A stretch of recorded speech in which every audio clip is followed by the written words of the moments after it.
嗱，我就俾你睇啲嘢。檢查先發現，原來卵巢已經出現早衰。嗱，26兩年前㗎啦。醫生最後決定去美國，一次過做晒抽卵、買精同試管嬰兒。嗱，睇唔睇到啊？你哋頭先有冇聽到話 TVB 呢個無線新聞嗰度寫住有仔就會趁後生的生啫。啱出嚟拼搏開始揾事業嘅情況下，有好多人都話要有樓有車，結咗婚仲要俾禮金先肯生小朋友。咁到時你40歲啦。頭先無線新聞啲醫生都有講過，高過35歲開始生小朋友嗰啲咧，全部都叫高齡產婦。但係咁點樣算呢？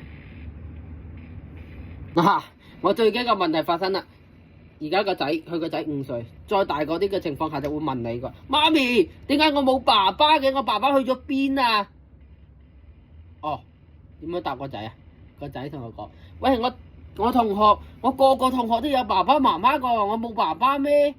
媽咪，我哋親子會要同爸爸媽媽一齊去玩㗎，我爸爸喺邊啊？跟住拗頭，佢喺英國攞試管嬰兒嘅嘢嚟㗎。咁點樣揾爸爸呢？個爸爸係邊個呢？冇人知喎。唉，真係奇怪。